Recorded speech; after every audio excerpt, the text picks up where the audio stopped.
Hello and welcome to another episode of the Wild and Well podcast. I'm your host, Dr. Hilary Claire, and today we're going to be talking about some reasons for picky eating. And these aren't so much reasons that necessarily start picky eating, but they can be things that we are doing as parents that contribute to it and maintain picky eating.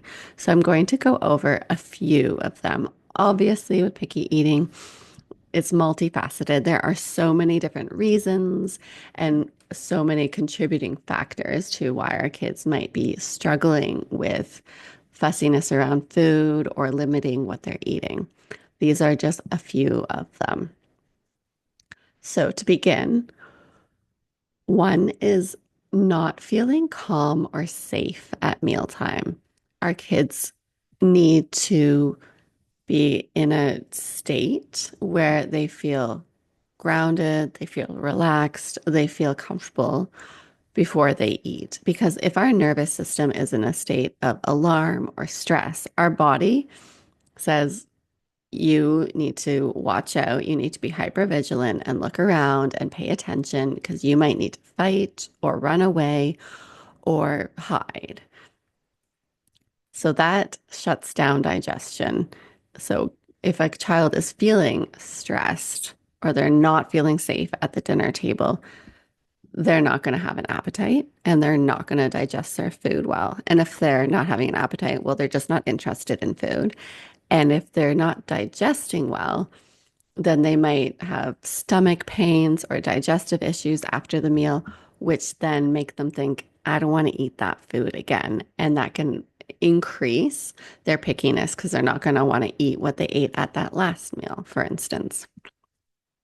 So, as parents, we can help our kids to feel relaxed and feel safe and calm and have an enjoyable time at the dinner table. And this starts by us prioritizing our relationship with our kids and focusing on being together and enjoying each other's company and being connected when we eat rather than focusing a lot of our energy on the food and stressing about whether our kid is eating enough or eating the food we served or not.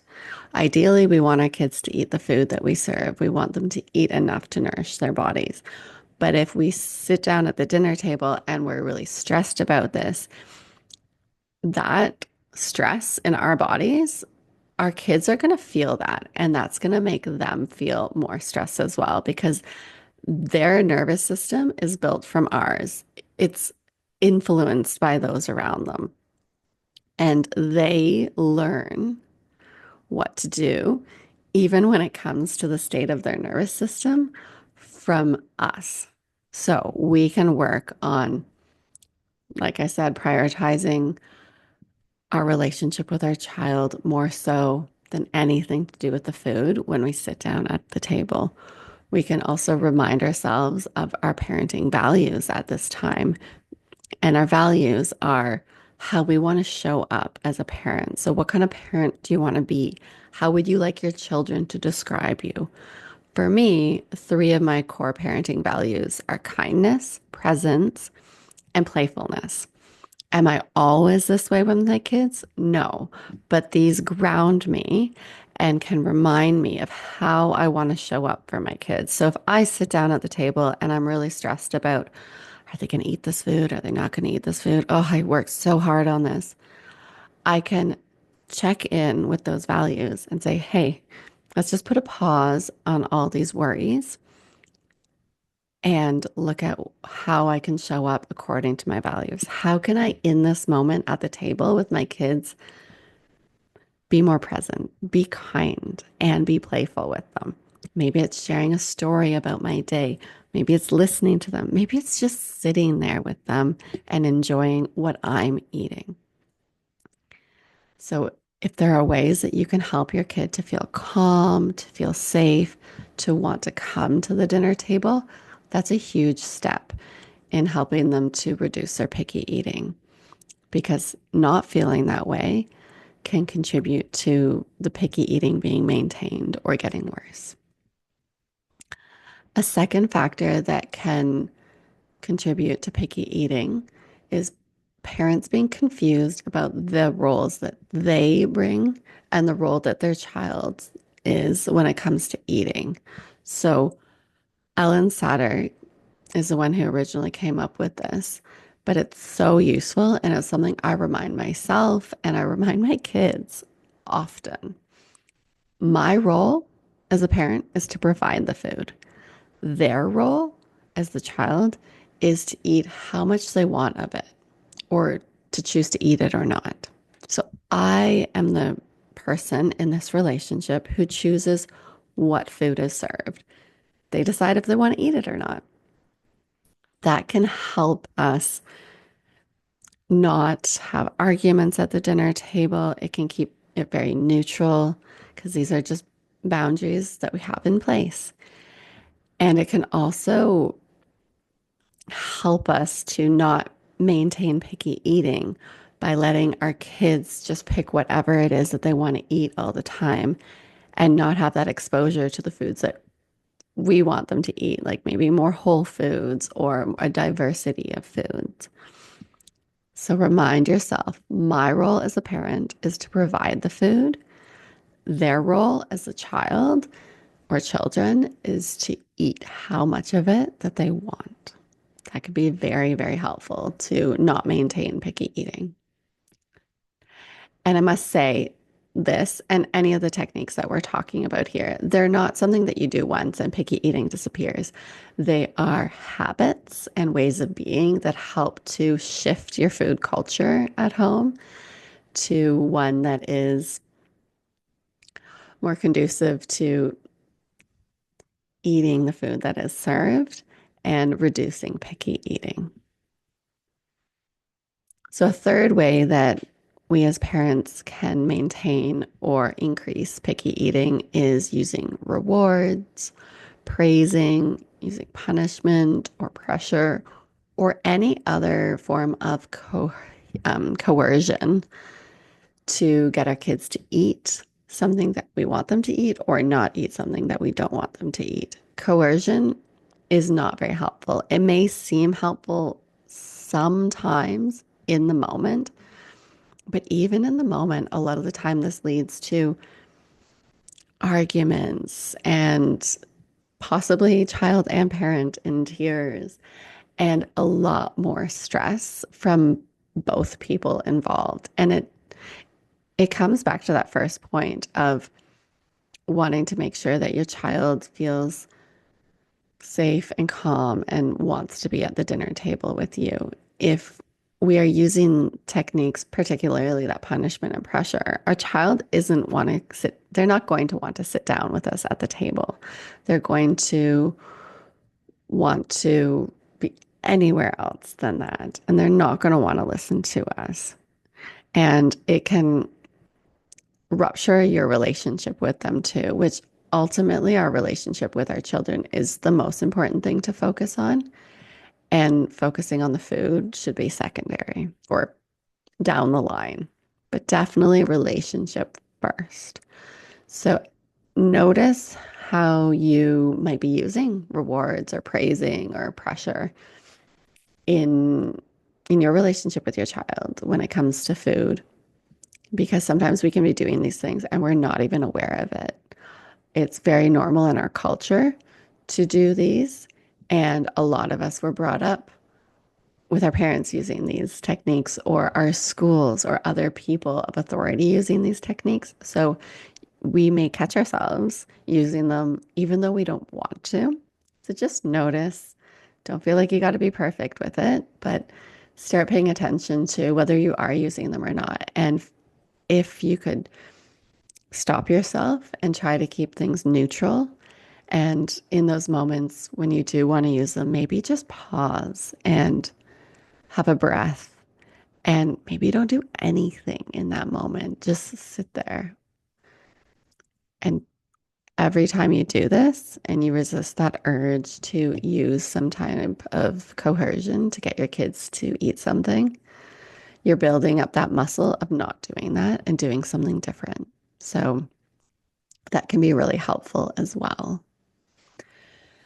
Labeling our kids as picky eaters or telling them that they don't like certain foods is another way that as parents we can maintain or strengthen picky eating behaviors. Labeling our kids is not helpful. When we say something about our child to them or they hear us talking about them to somebody else, and we maybe say, oh, they're such a picky eater, or they don't eat anything that I put on their plate, or they definitely don't like vegetables.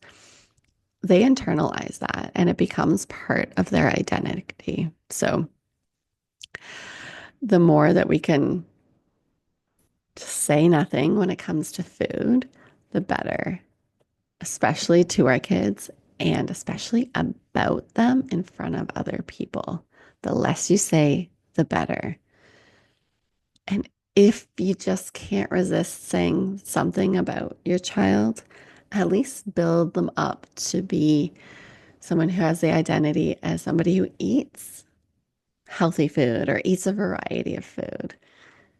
But ideally, we just don't say much. Another way, so we've done one, two, three, four. This is the fifth way that parents may contribute to or maintain picky eating is that we model it. Maybe our eating behaviors or the food we eat show disordered eating or picky eating or just not ideal ways of eating. You might be standing in the kitchen, quickly gobbling food down, but expecting your child to sit at the table and stay for a while and eat slowly. They learn what to eat and they learn how to eat from watching us and going through life with us. So much of what we do becomes their normal and their habits now and moving forward. So check in with yourself. Notice how you interact with food. Notice what food you're eating, what you're saying about food, what you're not eating, all the things. Notice what you're doing and see if you can start to shift any of those that you wouldn't want your child doing. Because the more you model healthy eating and a healthy relationship with food and eating in a way that you would like, for instance, maybe that's sitting down for your meals together. The more you show that, the more that just will become your child's normal and what they do. So, those are five different ways that we as parents may be contributing to our children's picky eating. And within that, there were a number of different ways that we can help to support them to lessen their picky eating behaviors. So I'll just go through those quickly. The first one was them not feeling safe or calm at mealtime. So, as parents in this situation, focus back on your relationship with your child and keep that as your center priority and forget about the food for a while. And also just check yourself and what stress you're bringing to the dinner table. Find ways to work on that. So, eating could be a time of calm and connection instead of stress and arguing or pressuring. The second one was parents being confused about their roles and their child's role when it comes to eating. So, your role is to provide the food, their role is to eat how much of it that they want. The third one is using coercion, like rewards, praising, punishment, or other forms of pressure to get our kids to eat or not eat certain things. Let's try to drop that. Just take a pause, notice when you're doing it, and resist using those techniques in the future, even if it's just not saying anything in those moments initially. A fourth way that we may be contributing to our children's picky eating behaviors is labeling our kids, labeling them as picky eaters or kids that don't like certain foods. This becomes part of their identity and it's not helpful. So refrain from doing this and ideally just don't say anything about their eating. A fifth way that we may be contributing to our children's picky eating is modeling picky eating, disordered eating, or unhelpful eating habits. So this includes what we're eating, where we're eating, how we're talking about food and eating, all the things. So pay attention to how you're eating, what you're saying about food, where you're eating, and see if there's things that you can shift within that to be more aligned with how you would like your children to eat. So those are 5 strategies that we can work on to help our kids to be less picky when it comes to eating. Obviously, these are only 5 strategies, and there are so many different reasons why our kids may have developed picky eating behaviors. And there are so many different ways we can support our kids in this. But pick one of these 5 and start creating it as a habit in your life and your day to day with your kids. And you can always come back, listen to this again, and pick another one. Or in other episodes, I will be talking about other reasons that our kids might have developed picky eating and other ways we may be maintaining this behavior. And again, whichever one resonates with you, whichever one feels doable, test it out and then go from there. So, this is a short episode. I hope that you got some value from it. If your kids are picky eaters, and even if they're not super picky, these are things that we can do to help foster a closer relationship with them and a healthier relationship with food overall. Take care, and I'll see you next time.